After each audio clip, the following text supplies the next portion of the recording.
And they drove away the people of Israel into lurking holes, and into the secret places of fugitives.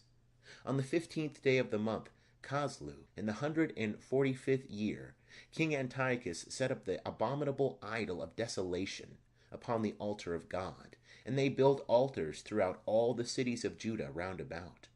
And they burnt incense, and sacrificed at the doors of the houses, and in the streets. And they cut in pieces, and burnt with fire the books of the law of God.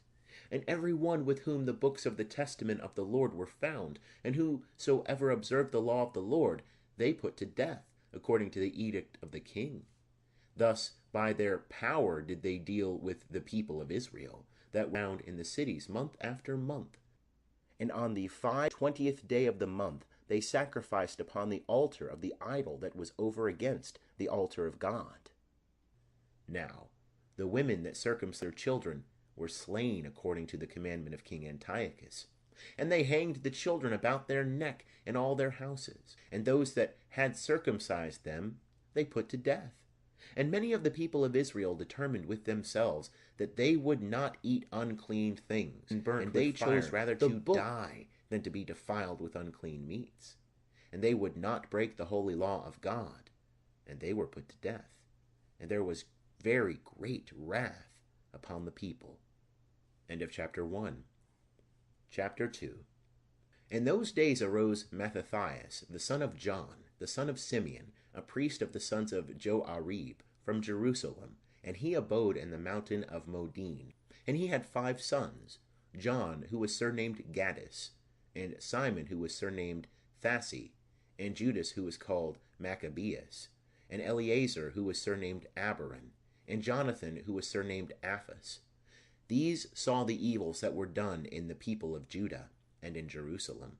And Mattathias said, Woe is me! Wherefore was I born to see and the ruin of the holy city, and to dwell there, when it is given into the hands of the enemies? The holy places are come into the hands of strangers. Her temple is become as a man without honor. By way of announcement, you all know that Bishop Williamson consecrated Father Michael Four, a bishop, on March 9th, the Feast of St. Joseph, in Brazil at the monastery of Santa Cruz. Father Pfeiffer and I were able to go. There were about 12 priests and about 150 faithful from many different countries. I think up to 10 different countries. People came from all over. And it was a beautiful event and a very significant event, probably one of the most important events in the church history right now, because the faith is hanging on a thread, like these plates.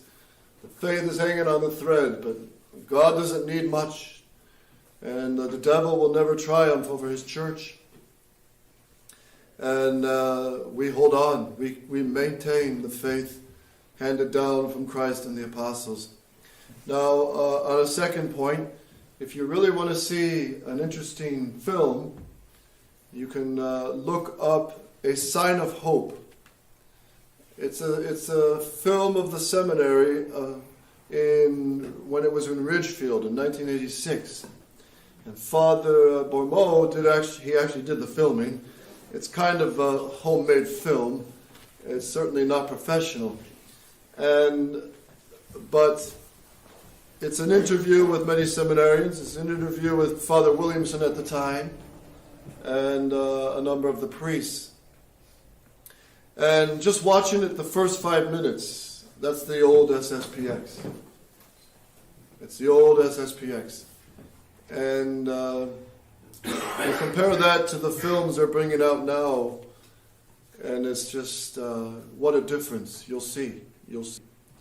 But it's called The Sign of Hope. And I think the picture, someone showed me, the picture of the film is 2 seminarians in the garden that are working. And that's the picture that advertises this old film. It's an old film. It's an oldie but a goodie.